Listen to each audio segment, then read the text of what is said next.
Hello and welcome. My name is Thomas, and in this video, I wanted to give you a behind the scenes look of my office and studio setup.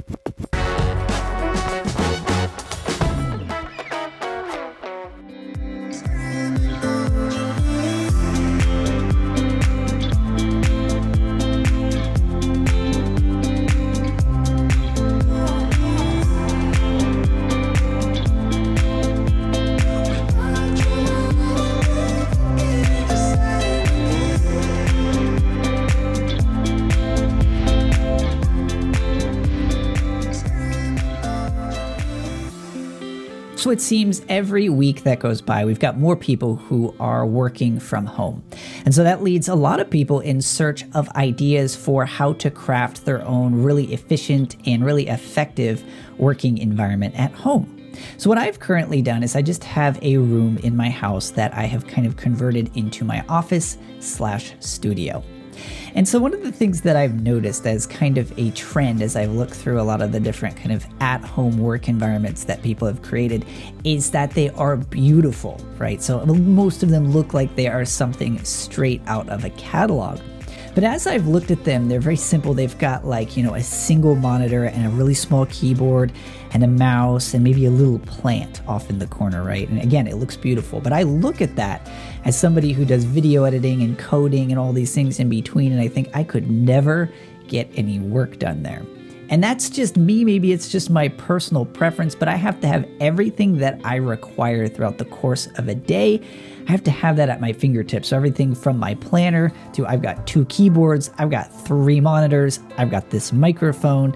So for me, there's just a lot of little knickknacks or things that I need. I've got a Stream Deck that I use when I'm live streaming. So just a lot of things that I need. So I figured what I would do is just kind of give you a behind the scenes look of my current setup. I know that for myself, it's helpful to see a lot of these setups out there, even if I might not emulate all of them, just to kind of start the ball rolling, get the wheels turning in terms of starting to spark ideas for what I want to do for my own setup. Now, one of the things that's a little bit different about my setup has to do a lot with the type of work that I do. So I work quite a bit in video, and so obviously I'm shooting these videos, and then I need to go back and actually edit video. So what I needed to do when I was kind of crafting or designing my own workspace is I needed to make it simple for me to go from video shooting to video editing or coding or whatever type of kind of desk work that I was doing. So that's led me to actually create something that's kind of a hybrid between a studio and just a work desk. So without describing it any further or wasting any more time, let's go ahead and jump right into the tour so you can take a look.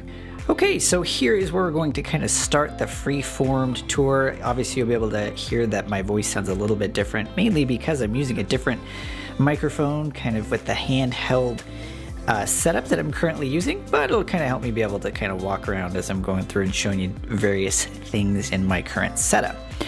So what we're looking at right now is my backdrop. So here's where I would usually be sitting, and then this is the actual backdrop itself. So it's just a couple of bookcases that are strung next to each other, and then I got a little TV right there that just kind of plays my looping intro logo animation in the background. And then sometimes I show other things back there, but it's mainly just for that purpose. Then one of the things that we've got back here is you'll notice these kind of glowing lights. Those are essentially, oops, I'm hitting the edge right there. Those are little LEDs, so you can actually get these on Amazon. You can actually program them in order to kind of pick whatever light that you want. And then of course I also have these kind of known as Edison lights as well. Then over here, this is the actual desk setup itself.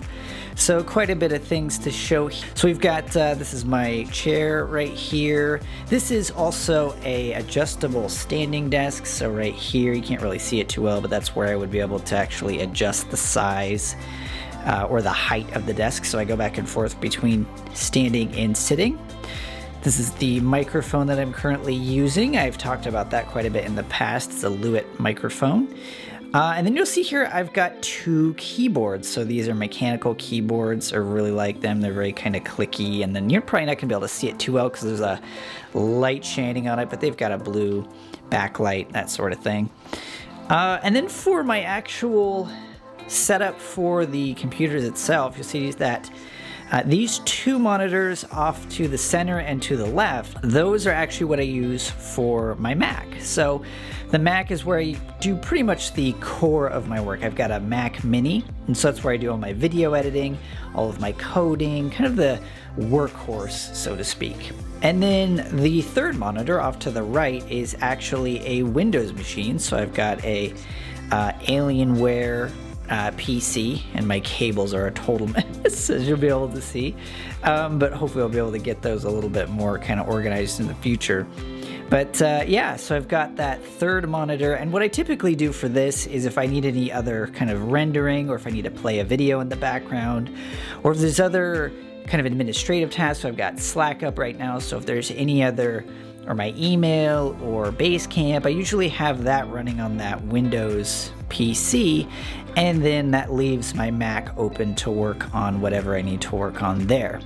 Now, different than what a lot of people do is I actually have these monitor arms that are attached to the back of all of my monitors. And so what this is going to enable me to do is, right now it's kind of in work mode, right? So, or I should say editing mode, right? So this is where I'm at my computer and doing the core of my work. But what I can do is I can actually go in here, and you can't see it right now because I'm adjusting it. Oops, a little bit of sliding there. I can actually slide and move these around since they're on arms. So what I do, see if I can move this one here. Let me pause real quick just so I need two hands to move this one. So now I've moved these screens out of the way. So as you can see, they're kind of moved over to the right, and then I left this one here.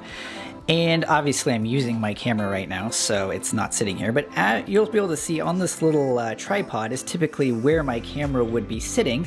I'm using a wide angle lens, so it's going to look different. That's about where the camera would be sitting, and so that's then when I go into kind of my recording mode. And then something that a lot of people have asked about in the past is kind of that secondary camera that I'm using.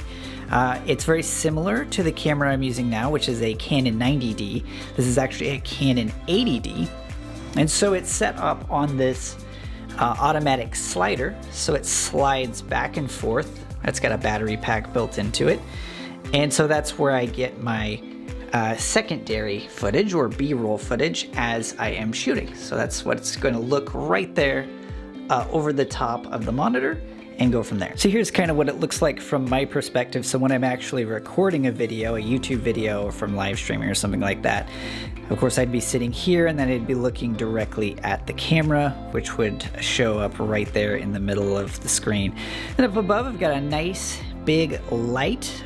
So one of the reasons I know folks have asked in the past how you're able to record video and not have to worry about any glare in your glasses. One of the reasons is because A, I've got such a big light, and B, because it is directly ahead, it's not, or above me, as opposed to being right behind the camera, which is where you're going to get all that glare. So part of it is because it's so big. The other part is because it is above me. So I always recommend the bigger the light source, the better, because that's going to better replicate sunlight, which is going to give you a more natural look. So that's why it's able to kind of have me well lit, with the background a little bit more subdued and darker. Then the other thing you'll notice in the background is I've got those little sound panels. Those are just meant to dampen any of the echo, so just to make sure that the sound quality stays kind of as good as it can. One of the other things you'll notice on here as well is whenever I'm doing live streaming, I've got this little Stream Deck. This is actually pre-programmable, so that those little buttons light up. So if I need to start or stop music, change to a different scene, mainly for webinars, that sort of thing, but pretty much live streaming is what that is for. The other thing I have worked in here is this little remote. So this remote is actually going to control both this overhead light here as well as this whole back set. So all I have to do is press this one button, and then you'll see that it all turns off. Same with this big overhead light. So that way it's a lot easier to manage. That always stays on, the TV light always stays on, but then I just turn it on, and then all of the lights and everything just turn on instantly as well. So it's meant so that it can be very flexible It's one of those things that, I'm in a fairly small space, like at the moment. It's just kind of a bedroom that I'm using as my office. But the whole idea is that I can switch back and forth really quickly between shooting and editing and all the other types of coding and work that I have to do. Okay, so hopefully that is helpful for you. As I mentioned earlier in the video, sometimes it just helps to be able to see what other people are doing. And maybe it may not work for you, the type of setup that I have, or maybe you don't need it. Maybe you're not shooting that much video, or maybe you shoot video and you want to kind of pick some pieces away from what I'm doing for my videos, or maybe you don't shoot videos and you want to maybe pick some pieces away from just my regular setup. I know my setup is pretty unique and my workflow is as well, but sometimes it's just helpful to see what other folks are doing. I do know that I've gotten some questions in the past about the specific video gear that I'm using. And so if you want to head on over to thomasmcgee.tv, click on that resources tab, and I've got a list there of a lot of the different camera gear that I'm using and that I recommend, particularly if you're wanting to get started in video. If you have any questions at all about my setup, feel free to leave a comment below.